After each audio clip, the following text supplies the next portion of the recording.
संजय कहते हैं, उस प्रकार करुणा से भरे हुए और आंसुओं से पूर्ण तथा व्याकुल नेत्रों वाले शोक युक्त उस अर्जुन को भगवान देखते हैं। अर्जुन दुख से घिरा हुआ है, आशा खत्म हो चुकी है, हिम्मत टूट चुकी है, और ऐसे में कृष्ण उसे समझाना शुरू करते हैं।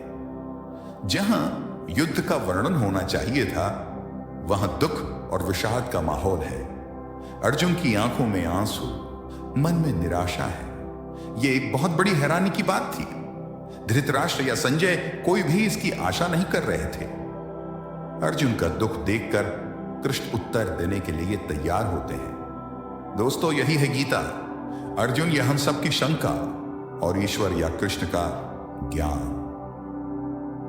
श्री भगवान बोलते हैं, हे अर्जुन, तुझे इस समय असमय में यह मोह किस हेतु से प्राप्त हुआ? क्योंकि न तो यह श्रेष्ठ पुरुषों के द्वारा आचरित है, न स्वर्ग को देने वाला है, और न कीर्ति को करने वाला ही है। युद्ध के समय ऐसी शंका, यह तो असमय है। दोस्तों, इस तरह अपने शत्रु के प्रति मोह दिखाने का काम अर्जुन जैसे योद्धा कैसे कर सकते हैं? अपने कर्म से अगर हम मुंह मोड़कर मोह या किसी और वजह से हताश बैठ जाएं, तो वो ठीक नहीं है। इससे कभी कोई लाभ नहीं होता। कृष्ण समझा रहे हैं, हे अर्जुन, नपुंसकता को मत प्राप्त हो। अगर तू युद्ध में आया है तो युद्ध कर, ऐसे डर मत। तेरे जैसे धनुर्धर के लिए यह ठीक नहीं है। सही नहीं कि इस तरह से मन की कमजोरी दिखाओ। दोस्तों, श्री कृष्ण यहां नपुंसकता का अर्थ शक्तिहीनता, कमजोर हो जाना, युद्ध से मुंह मोड़ लेने वाली बात कर रहे हैं। यानी कि जो धर्म कहता है उसके अनुसार कर्म तो करना ही चाहिए। स्वयं को कमजोर मानकर बात को छोड़ देना यह सही नहीं है।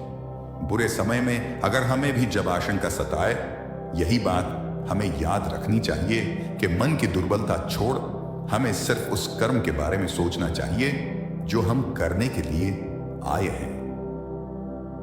अर्जुन अपनी शंका के बारे में कहते हैं, हे मधुसूदन, मैं रणभूमि में किस प्रकार बाणों से भीष्म पितामह और द्रोणाचार्य के विरुद्ध लड़ूं, जिनसे मैंने सब कुछ सीखा है, जो मेरे लिए सबसे बड़े हैं, उन पर मैं कैसे बाण चला सकता हूं? दोस्तों, यहां पर अर्जुन का कहना है, उसका संशय है, असल में सुनने में गलत नहीं लगता।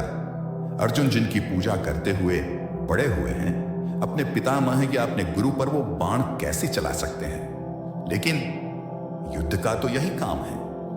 बाण शत्रु और अपने में भेद नहीं करता।